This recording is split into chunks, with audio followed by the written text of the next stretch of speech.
Assalamualaikum warahmatullahi wabarakatuh. Berjumpa dengan Pak Imam kembali dalam mata pelajaran Bahasa Indonesia untuk kelas 8 semester 1. Pada kesempatan kali ini kita akan mempelajari teks berita. Nah, kita akan mempelajari dua hal, yaitu mengidentifikasi unsur-unsur teks berita dan menyimpulkan isi teks berita. Sebelum kita mengidentifikasi unsur untuk teks berita, kita tentunya harus tahu dulu apa itu pengertian teks berita. Ya, teks berita adalah teks yang berupa fakta atau sesuatu yang benar-benar terjadi atau nyata. Jadi penulis teks berita itu tidak boleh memasukkan imajinasi penulis ke dalam teks berita. Berbeda dengan teks cerpen ataupun novel. Teks cerpen ataupun novel, penulis boleh atau bebas memasukkan hasil imajinasi mereka ke dalam teks cerpen atau novel. Berbeda dengan teks berita.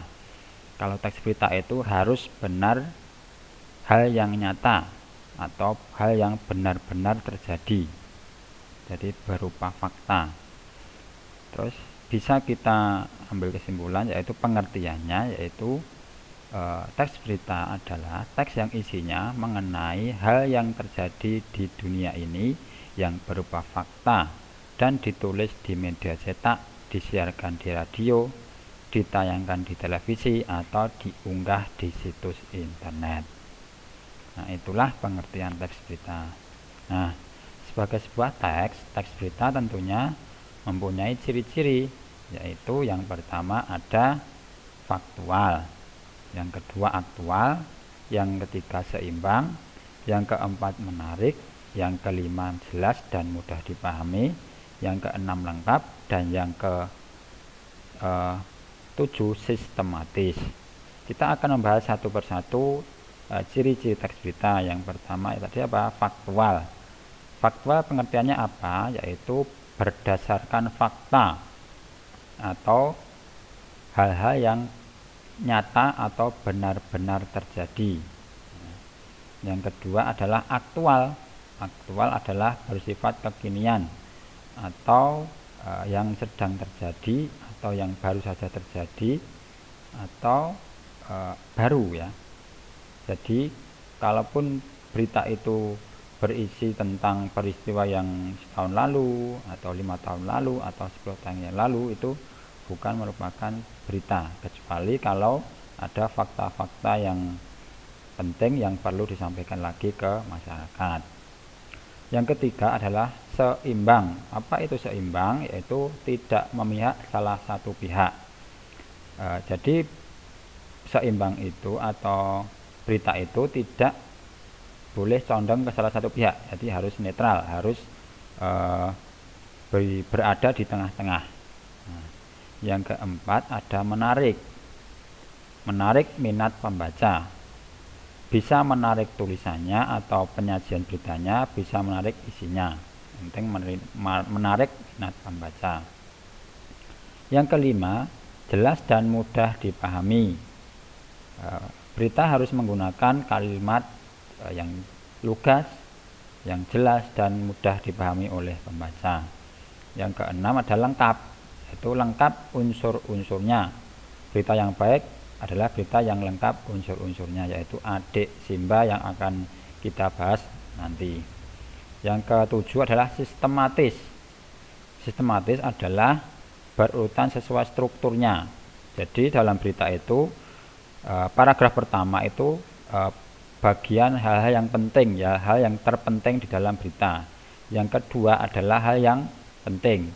Yang ketiga adalah hal yang cukup penting. Yang keempat adalah hal yang kurang penting atau hanya berupa tambah-tambahan saja. Itulah ciri teks berita. Yang selanjutnya yaitu unsurnya, unsur-unsur teks berita. Dalam bahasa Inggris kita mengenal yaitu 5W+1H, dan di dalam bahasa Indonesia itu mengenal akronim adik Simba. Yang 5W+1H tadi what. Yang satu what itu artinya apa. Yang kedua who, artinya siapa. Yang ketiga when, kapan. Keempat where, itu di mana. Yang kelima why, mengapa. Dan yang keenam how, bagaimana.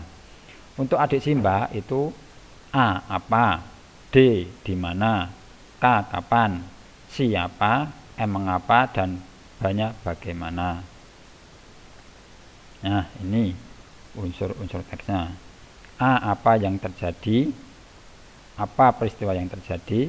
Yang kedua, di mana peristiwa tersebut terjadi. Yang ketiga, kapan peristiwa terjadi. Yang keempat, siapa yang terlibat di dalam berita tersebut atau peristiwa tersebut. Yang keenam, ada mengapa peristiwa tersebut terjadi. Yang keenam, ada bagaimana terjadinya peristiwa tersebut. Nah, kita akan mengidentifikasi unsur-unsur teks berita. Apa itu arti mengidentifikasi? Yaitu kita mencari dan menemukan. Ya, di sini ada contoh teks berita galang dana untuk anak penderita kanker Buff Lions gelar lomba lari. Yang pertama unsurnya apa? Yaitu penggalangan dana. Yang kedua, di mana? Di mana yaitu Alam Sutra Tangerang. Kapan terjadinya? Yaitu 24 Maret 2019. Siapa? Itu anak penderita kanker yang dilakukan oleh PT Busan Auto Finance atau BAF dan Yayasan Lions Indonesia. Dan yang kelima, mengapa? Untuk membantu pengobatan anak penderita kanker di Indonesia. Yang keenam, itu bagaimana penggalangan dana dengan kegiatan lari. Nah, itulah unsur-unsur teks berita. Yang selanjutnya kita akan mempelajari menyimpulkan isi teks berita. Nah, cara menyimpulkan bagaimana? Yang pertama ada membaca berita secara cermat atau teliti. Yang kedua, mengidentifikasi unsurnya tadi ya, adik Simba atau 5W1 tadi. Yang ketiga yaitu menyusun unsur-unsur teks berita yang menjadi sebuah kesimpulan. Nah, ini contoh beritanya masih sama, yaitu galang dana untuk anak penderita kanker Buff Lions gelar lomba lari. Simpulannya yaitu PT Busan Auto Finance atau BAF dan Yayasan Lions Indonesia mengadakan lomba lari pada tanggal 24 Maret 2019 di Alam Sutra Tangerang dalam rangka penggalangan dana untuk membantu pengobatan anak-anak penderita kanker. Untuk menyimpulkan isi teks berita, di dalam simpulan tersebut sudah mengandung atau memuat unsur 5W+1H tadi ya, apa, siapa, di mana, kapan, mengapa, dan bagaimana.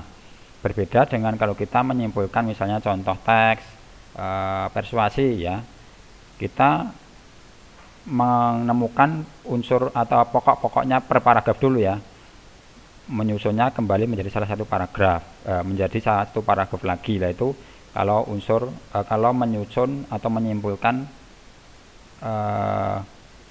selain teks berita. Kalau teks berita itu kita cari unsurnya apa, siapa tadi ya, dan selanjutnya terus kita jadikan sebuah satu paragraf, itulah kesimpulan dari teks berita. Itu mungkin itu dulu pada kesempatan kali ini. Untuk lebih jelasnya kalian pelajari sendiri ya, bisa bertemu nanti di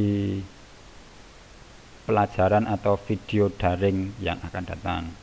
Assalamualaikum warahmatullahi wabarakatuh.